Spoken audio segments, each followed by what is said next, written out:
ಅಲ್ಲ ಮಿಸ್ಟರ್ ಸೂರ್ಯ ಹೇಳೋ ಕರಿಯ ನೀನು ಎಲ್ಲಿದ್ಯಾ? I am in the centre of the cloud and the ಮೋಡ in the under of the atmosphere ozone layer. ಅದೆಲ್ಲ ಬರ್ತದು ದುಬೈ ಅಮೆರಿಕನ? ಅದೆಲ್ಲ ನಿಂಗೆ ಅರ್ಥ ಆಗಲ್ಲ. ಫೋನ್ ಮಾಡಿದ್ ಏನ್ ವಿಷಯ ಹೇಳು. ಇಲ್ಲೊಂಚೂರು ಬೆಂಗಳೂರು ಕಡೆ ಬಾ ಬೇಗ. ಏಕೆ? ಮೊನ್ನೆ ಹೋಗ್ದಿದ್ ಚಡ್ಡಿ ನಂದು ಒಣಗಾಕ್ದಾಗ ಹೆಂಗೈತೆ ಇವಾಗ್ಲೂ ಹಂಗೆ ಐತೆ. ನಿನ್ ಕಿತೋ ಇರೋ ಕಾಚ ಒಣಗ್ಸಕ್ಕೆ ನನ್ ಸಮ್ಮರ್ ಹಾಲಿಡೇಸ್ ಬಿಟ್ಬಿಟ್ಟು ಬೆಂಗಳೂರಿಗೆ ಬರ್ಬೇಕಾ? ನೀನ್ ಸಮ್ಮರ್ ಹಾಲಿಡೇಸ್ ಅಲ್ಲಿ ಇದೆಯಾ? S bro, summer holidays March April ಅಲ್ಲಿ ತಾನೆ ಬರೋದು. ಅವಾಗ ನಿಮ್ಗೆ ಬ್ರೋ, ಇವಾಗ ನನ್ಗೆ.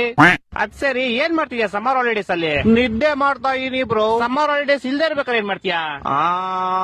ಅವಾಗ್ಲೂ ನಿದ್ದೆನೆ ಮಾಡ್ತೀನಿ ಬ್ರೋ. ಅಯ್ಯ, ನಿನ್ ನಿದ್ದೆಗೆ ನಾನು ಒಣಗದೆ ಇರೋ ಕಾಚ ತುರ್ಕ. ವಾರದಿಂದ ಹೋಗ್ದಿರೋ ಬಟ್ಟೆಗಳು ಯಾವ್ದು ಒಣಗಿಲ್ಲ ಇಲ್ಲಿ. ಇಡೀ ಬೆಂಗಳೂರು ಬಸ್ಲು ಮನೆ ಆಗೈತೆ. ಅಂಡರ್ ಪಾಸ್ ಓಡಿ ಹೋಗ್ತಾರೆ ಗಾಡಿಗಳು, ಯಾವ್ದು ಆಚೆ ಬರ್ತಾ ಇಲ್ಲ. ಜನ ಚೊಳಿ ಸಾಯ್ತವ್ರೆ ಇಲ್ಲಿ. ನೀನ್ ಆರಾಮಾಗಿ ನಿದ್ದೆ ಮಾಡ್ತಾ ಇದ್ಯಾ? ಸರಿ ಆಯ್ತು, ನಾನು ಬರ್ತೀನಿ ಬ್ರೋ. ಬಾ ಯಾವಾಗ ಗೊತ್ತೀಯಾ? ಮಾರ್ಚ್ ಏಪ್ರಿಲ್ ಬರ್ತೀನಿ ಬ್ರೋ.